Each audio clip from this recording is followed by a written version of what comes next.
운전면허 취득 못하였고 부동시로 인해서 네. 예, 계단을 오르기 어려울 정도로 일상생활에 불편을 겪고 있다 이렇게 답변하셨어요. 그렇습니다. 그래서 현재도 부동시인 상황인 것을 인정한 것이잖아요. 그렇습니다. 예, 그럼 언제부터 부동시였습니까? 이를 서울 도심에서는 2년 연속 국군의 날 시가행진이 진행됐습니다. 천하람 개혁신당 원내대표는 시가행진 예행 연습 과정에서 한 해병대 병사가 현기증으로 쓰러지면서 아래 턱을 총에 부딪혔고 특전사부사관의 경우 태권도 시범 연습 중 발목이 골절된 사실을 공개했다.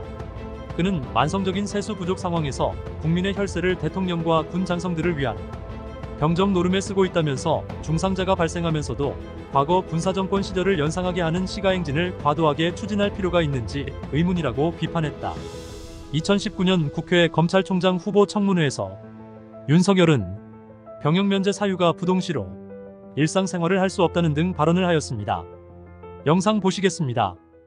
다만 제가 오전에 자료 요구한 병역과 관련된 사항들을 명확하게 하기 위해서 자료 요구를 했음에도 불구하고 여전히 자료 제출을 안 하고 있는데 그 이유가 있습니까?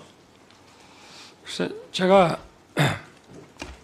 현재도 지금 부동시 정도에 대해서 서면 답변에 보면 운전면허 취득 못하였고 부동시로 인해서 예, 계단을 오르기 어려울 정도로 일상생활에 불편을 겪고 있다 이렇게 답변하셨어요. 그렇습니다. 그래서 현재도 부동시인 상황인 것을 인정한 것이잖아요. 그렇습니다. 예, 그럼 언제부터 부동시였습니까? 어려서부터 부동시였습니까? 시력 차이가 좀 났는데요. 예. 대학 다닐 때 저는 부동시라는 것 자체를 원래 몰랐었습니다. 네. 그래서 그게 무슨 병역 면제 사유인지도 몰랐고 네. 저희 학교 다닐 때만 해도 고등학교 때에도 시력이 차가 많이 나서 시력 차이는 좀 난 거를 알았지만 네. 이게 뭐 학교에서 뭐 저 한 100명씩 줄 세워놓고 이렇게 그러니까 고등학교 그- 때 시력이 네. 다 생활기록부에 있을 거 아닙니까? 자료를 좀 띄워보세요. 고등학교 때 생활기록부에 보면 네, 시력 검사한 내용이 있을 거 아닙니까? 네, 지금 제가 받은 병적기록표인데 네. 저런 식으로 해서 시력만 달라는 자료를 왜 안 주는지 이유를 모르겠어요. 병적기록부는 다 그 내용을 다 포함해서 저한테 제출했거든요. 그런데 그 중에 제가 다 지우고 시력만 띄운 거예요. 예? 좌안이 0.8, 우안이 0.1. 예? 물론 제가 부동시라는 것은 굴절 검사하고 굴절도에 대한 부분이긴 하지만 지금은 사실은 부동시로 병역 면제받는 사람이 거의 없습니다. 지금은 뭐 예, 그 교정이 당시에는 가능해요. 지금 네. 3디옵터가 차이가 나면 부동시로 판정을 해서 병역을 면제받았는데 그것을 명확하게 하기 위해서 본인이 지금이라도 굴절도 검사를 요 건물의 밑에 내려가서 10분이면은 받아서 제출할 수가 있어요. 근데 그것을 왜 안 하는지 저는 이유를 모르겠어요. 하실 용이 없어요? 지금 운전면허 취득 못하지, 계단 오르기 정도로 어렵지, 이런 불편을 겪고 있다고 부동시를 인정하고 본인이 말씀하고 계시는데 왜 그것을 국민들 앞에 당당하게 밝히지 못합니까? 제가 그러면 예.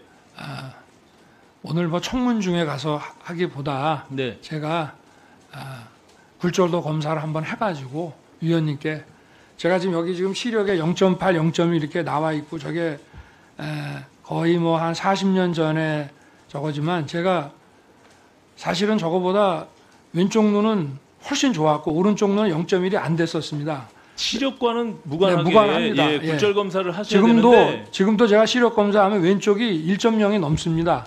저는 그러니까, 그 부분에 대해서 네. 뭐 제가 무슨 어떤 확증을 갖고 의심을 갖고 말씀드리는 게 아닙니다. 네, 네. 병역과 관련된 것은 우리 국민들에게 굉장히 민감한 부분이잖아요. 그렇습니다. 그리고 이것이 제가 말씀드린 대로 2010년도에 김황식 네. 총리 후보자의 경우 굉장히 논란이 컸던 문제입니다. 그래서 그 후보자의 경우는 병원에 가서 그것을 진단서를 띄어서 제출함으로 인해서 모든 것이 클리어해졌어요. 근데 왜 후보자는 자료를 제출해달라고 그렇게 요구를 하는데도 안 하시는지 오히려 국민들께는 더 큰 의혹을 남기게 된다는 점을 말씀드리는 거예요. 예. 왜냐하면 답변에도 지금도 부동시로 이렇게 어려움을 겪고 있다고 하셨는데 간단하게 10분이면 다 모든 것이 클리어해지는 부분들을 왜 안 하는지 그래서 말씀드리는 겁니다. 예? 오늘이라도 가세요. 여기 제가 안과에다가 여기 저 안경원에다가 다 얘기해 놨어요. 예? 가서 검사를 받아서 제출해 주시면 모든 것이 다 완벽하게 정리가 된다는 점을 말씀드립니다. 그 윤우진 사건과 관련해서 넘겨주세요.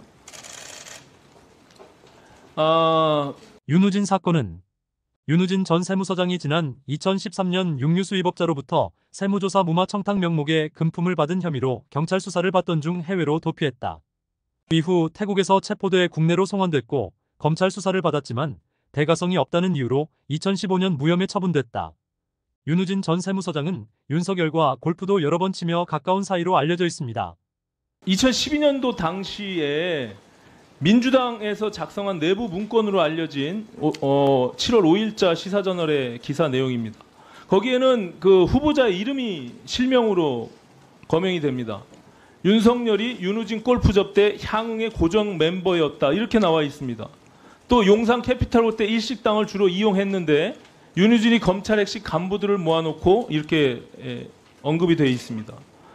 또 지금 문제가 되고 있는 윤우진 당시 용산 세무서장의 경우는 업자에게 돈 3천만 원을 디파짓 해놓고 마음대로 골프를 쳤다라고 했습니다. 앞서 존경하는 주광덕 의원님 질의 답변 중에 윤우진 씨와 골프를 친 사실을 인정했습니다. 맞습니까? 네.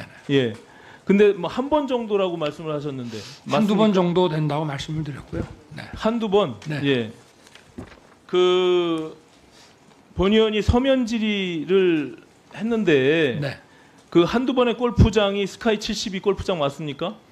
그거는 제가 스카이 70이 아닐 수도 있고 기억이 워낙 안 오래전이기 납니까? 때문에 워낙 오래전은 무슨 워낙 네. 오래전이에요. 저는 2008년 9년도에 그 정도 예, 같습니다. 했다며요. 네. 그거 뭐 불과 10년 스카이 전인데. 72를 제가 인천공항 가는데 오른쪽에 있기 때문에 예. 제가 거기에 가본 기억은 나는데 그때 제가 그 전에 제가 부장으로 모셨던 인천 차장님이 예약해서 간 건지 지금 좀 좋습니다. 기억이 좀 명확하지 않습니다. 제가 답변을 요구했더니 네.